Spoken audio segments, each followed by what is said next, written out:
Bonsoir, bienvenue à l'Atelier Librairie, le livre Voyageurs, animé par Fabienne Roch et moi-même, Bruno Lalonde. Nous sommes à Montréal le 15 août 2022. Aujourd'hui, ce soir, je vous parle de Sylvain Lottringer.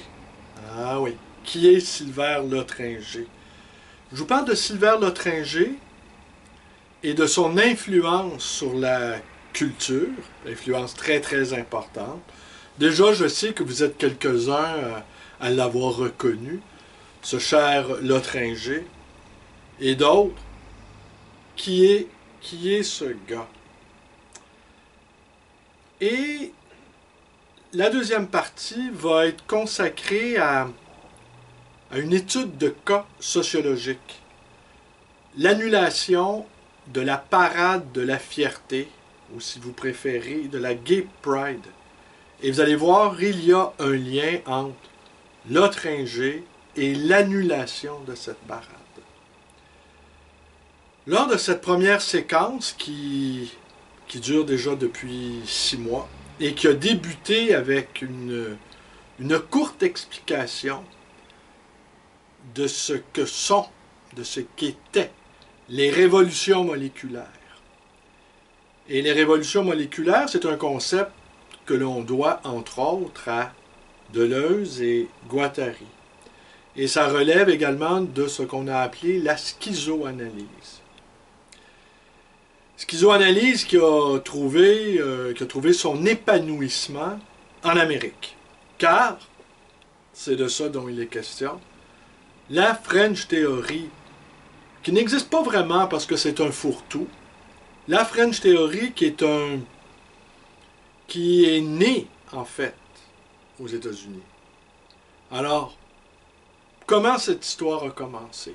Comment la French Theory a pris forme, naissance aux États-Unis? Ah ben, c'est grâce à Sylvain Lottringer. Sylvain Lottringer, un mot sur lui, il est né en 1938.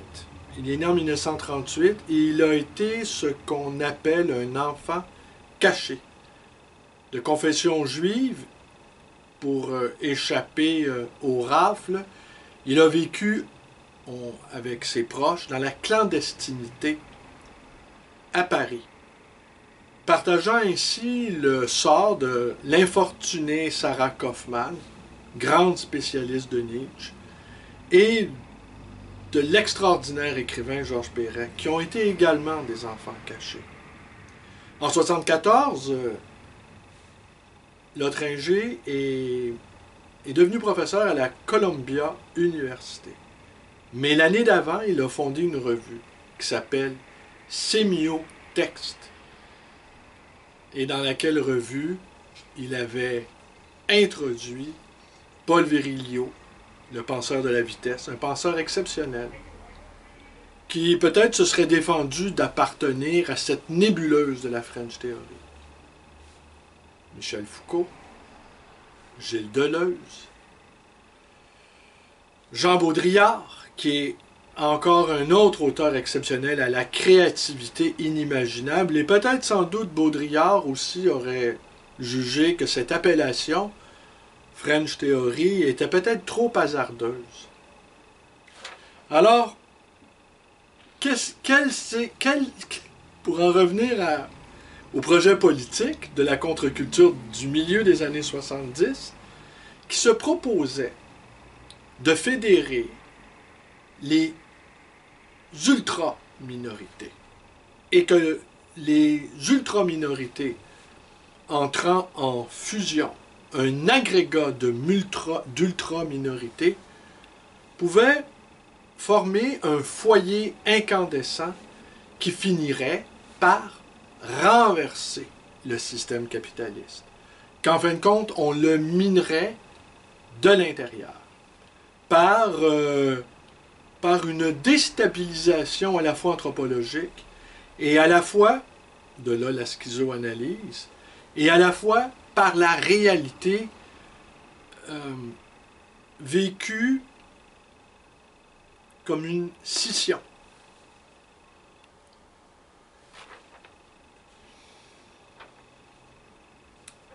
Sylvain Lottringer a donc connu toute sa carrière aux États-Unis, a été éditeur, il a édité Foucault, traduit en anglais.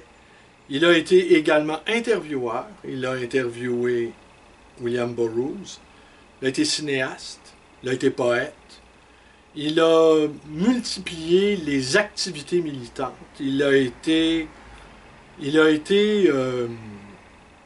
de tous les combats, et il a été extrêmement actif. Et comme il a été un redoutable passeur, et qui a permis, j'avais oublié Derrida, et qui a permis à ces écrivains, à ces philosophes français, de venir d'une certaine manière, est venu dérégler l'Amérique, j'aurais envie de dire. Aujourd'hui, la France, par la suite, aux alentours des années 80, c'est raidi, c'est braqué, et a opposé à cet agrégat de révolutionnaires ultra-minoritaires, a opposé une pensée universaliste conservatrice. Et depuis, ce qu'on a appelé, parce que bon, les adversaires du wokisme font remonter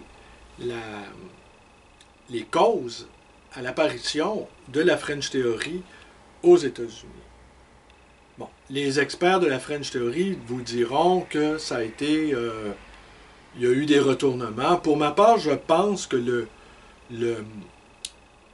la vertu ostentatoire que les Américains proposent au reste du monde, c'est une manière de ne pas assumer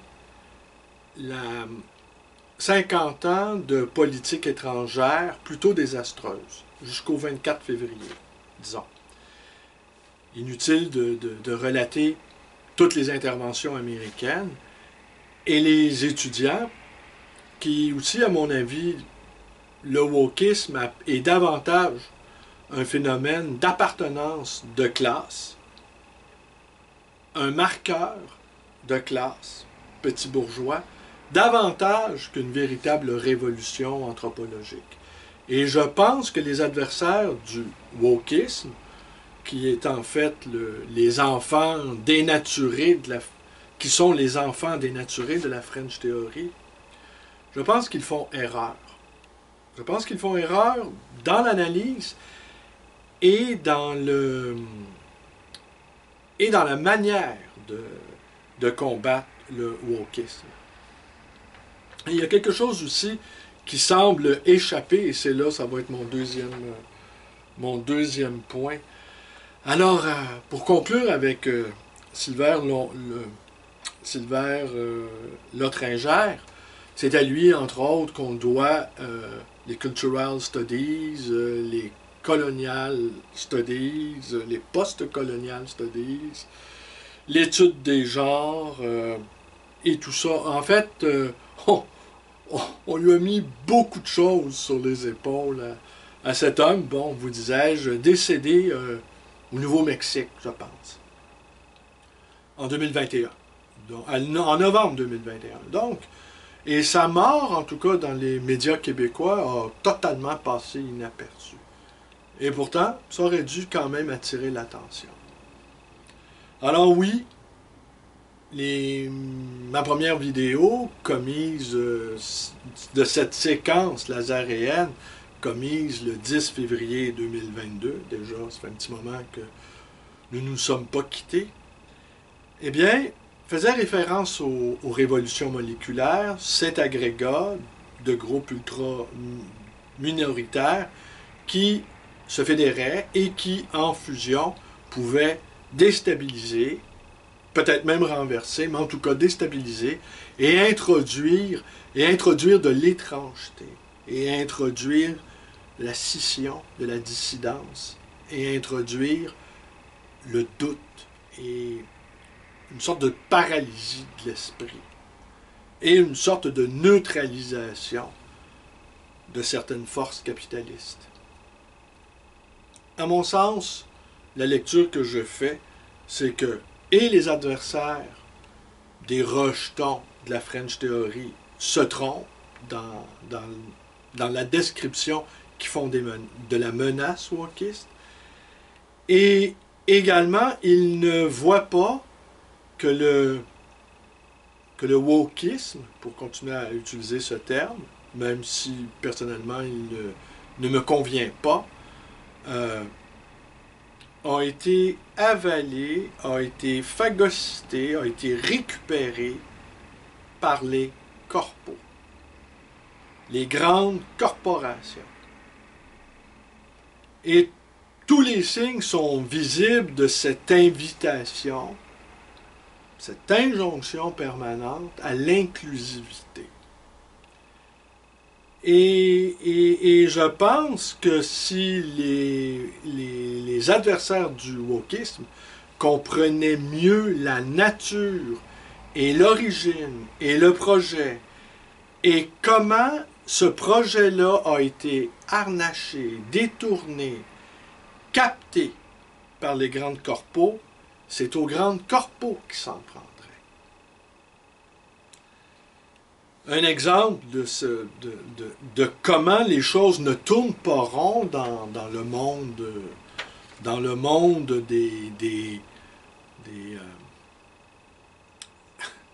des rejetons, des petits rejetons de la French Theory, c'est l'annulation, il y a quelques jours, de la parade de la fierté. Annulation qui a été faite en quelques heures avant que l'événement soit tenu.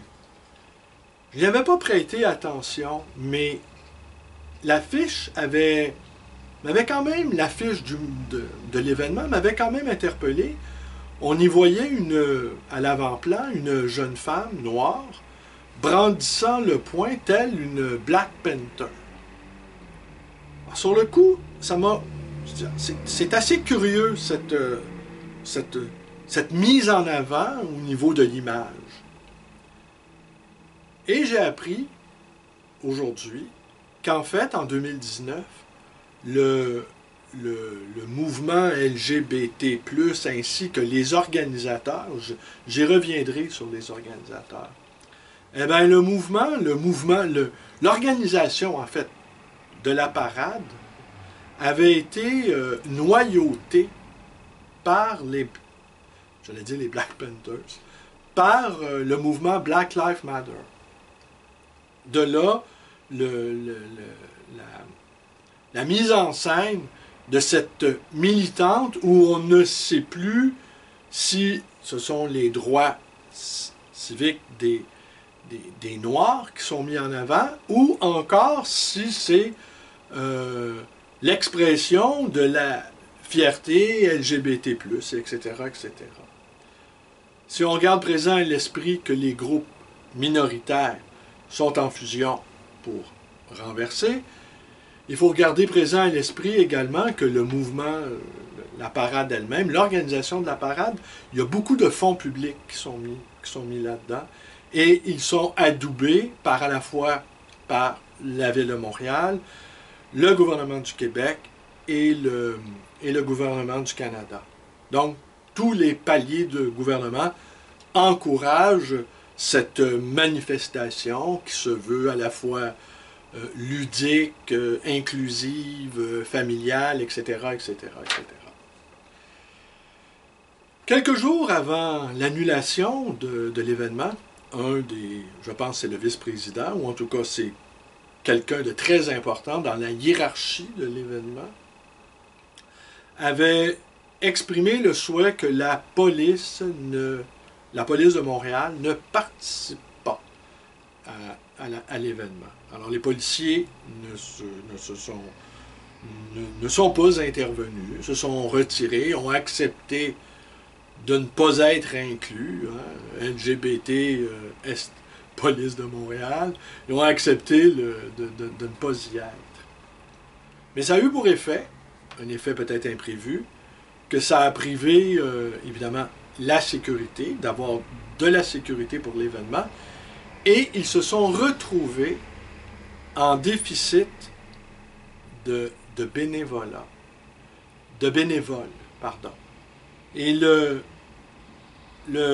bénévolat dans notre société est, est devenu très très important. Si on prend juste, par exemple, au CHUM, pour faire fonctionner le CHUM, ça prend 800 bénévoles.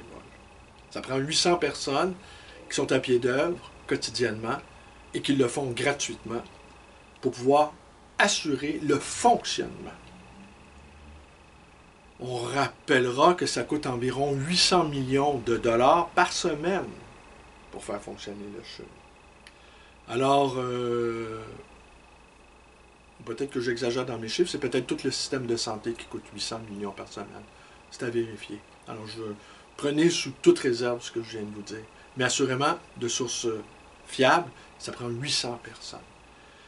Alors, le visage des bénévoles, eh bien, c'est quoi? Ce sont très généralement des retraités. En fait, la plupart du temps, ce sont des retraités. Donc, des gens dont la vie active est derrière eux. Tandis que les bénévoles d'un événement qui se veut quand même un événement créé et fait pour des jeunes personnes, c'est plus des bénévoles qu'un mouvement comme celui-là a besoin, ce sont des mercenaires. Alors c'est très difficile c'est très difficile. Il y a une énorme différence entre défendre un certain nombre de valeurs en théorie et de se donner de sa personne pour les défendre en pratique. Alors, à quelques heures d'avis, ils se sont retrouvés, les organisateurs, sans policiers pour assurer la sécurité, à leur demande même, un mouvement noyauté par Black Lives Matter et pénurie de bénévoles. Et tout ça avec comme arrière-plan un financement également par les grandes corporations. Alors les grandes corporations, si vous observez autour de vous, que ce soit leur publicité, leurs appels incessants à l'ouverture, à l'acceptation, à l'inclusion, c'est qu'ils ont fait le calcul suivant, c'est que les gens qui n'appartiennent pas à ces groupes ultra-minoritaires ne prendront pas ombrage que peut-être, sans dire qu'ils vont être exclus, mais ils vont être inclus de manière passive, de manière tacite, et j'aurais envie de dire, on les prend pour acquis simplement. Alors ceux qui ont envie de combattre le wokisme, eh bien, devraient s'en prendre aux institutions économiques, les grandes corpos, qui en font la promotion. Et je pense que ça pourrait être assez rapide que les grandes corpos peut-être pourraient prendre leur distance. Mais assurément, le fait que les grandes corporations ont en quelque sorte digéré les révolutions, les micro-politiques, eh bien, ça prouve une chose, ça prouve l'échec du projet de renversement du système capitaliste. Le fait que les banques, les compagnies d'assurance, les vendeurs de bière défendent d'une certaine manière la vision des révolutions moléculaires, cela prouve simplement que le projet ourdi, fomenté, créé dans le laboratoire de l'Amérique du milieu des années 70, ça prouve simplement que ce projet a non seulement vécu, mais il a échoué. Et que les contempteurs, les adversaires déclarés devraient adopter du wokisme ou des rejetons abâtardis de la French Theory, devraient changer leur angle d'attaque et s'en prendre plutôt aux grandes corporations qui ont avaler et digérer les adeptes de la French Theory. Je vous remercie d'être avec moi et à demain.